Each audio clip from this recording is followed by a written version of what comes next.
Star Ocean, a franchise that I never thought we would see again, is making its return this October with its 6th entry called The Divine Force.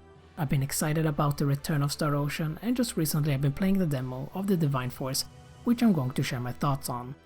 Now, for those wondering, Star Ocean The Divine Force is a sci-fi action JRPG developed by Tri-Ace and published by Square Enix. It is the 6th main entry in the Star Ocean series that started all the way back in 1996. Star Ocean The Divine Force features two protagonists, and they are Raymond Lawrence and Princess Leticia. However, Raymond was the only available character in this demo. Now the story starts off with Raymond and his crew who are on a routine transport mission. During their mission they get ambushed by the Pan-Galactic Federation, forcing Raymond and his crew to abandon ship to an underdeveloped planet. Separated from the crew, you'll meet Princess Leticia, who wants to protect her homeland against an invading empire, and that's where your journey pretty much begins.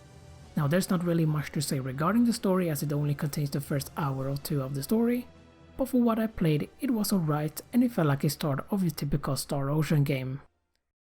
But let's talk about gameplay, which is probably one of the big changes they've done. And first and foremost, I gotta say that the maps and the worlds are much bigger compared to previous titles, and you can clearly tell that they put a lot of effort into exploration. You have, for instance, something called a Duma that gives you the ability to fly a certain distance, which adds verticality to your exploration, and I'm all for it. It makes the experience of exploration more immersive, and I loved exploring the world with my flight ability.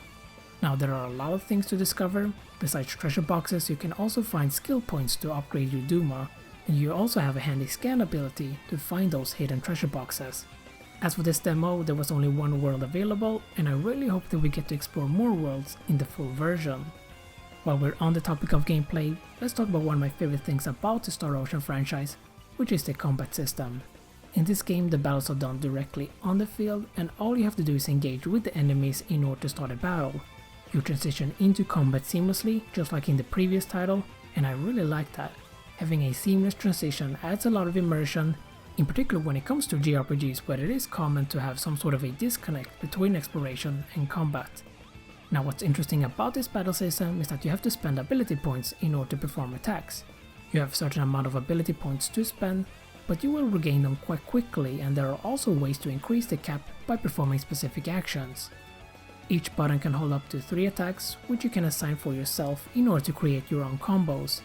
As for this demo, there were not that many attacks to play around with, but you will most definitely unlock more skills in the main game. I personally think it's awesome that you can customize your own combos, and what's really cool is that you can also insert items into your combo string. However, there were two things that I wasn't really sold on, and that was the camera as well as the blindside mechanic. Now the camera felt extremely awkward. Even when I locked onto an enemy, I still felt disoriented at times, and I had to readjust the camera myself, which felt really awkward, and the same thing can be said about the blindside mechanic. Now the blindside attack is not a new thing. I believe it was introduced in the 4th game, and if I remember it correctly, it was more or less like a dodge mechanic that rewarded you with an awesome blindside maneuver whenever you timed it correctly. But that has changed now, and it is all about breaking the line of sight by dashing sideways. And I'm just gonna say right now that it feels really awkward to perform these blindside maneuvers. It might just be a skill issue from my part, but in order to perform a dash, you need to hold down the R1 button, let go of it so you dash forward, and then press left or right to dash sideways in hopes of breaking the enemy's line of sight for a blindside attack. It just felt unnecessarily complex, and I wouldn't mind if they just had a simple perfect dodge mechanic for blindside maneuvers. But despite my complaints, I still had some fun with the combat system. It was fast and action-packed, and I'm really curious to see how it plays mid to late game when you have more abilities to play around with. Now I played this demo on a base PS4, and I gotta say that it almost felt like I was playing a poorly optimized Switch game. I tried playing it in performance mode, but I still got a lot of frame drops, especially in big open areas as well as during battles. I also tried switching it to image quality mode to see if there were any differences. I mean, the game looked a bit better, but it still ran poorly.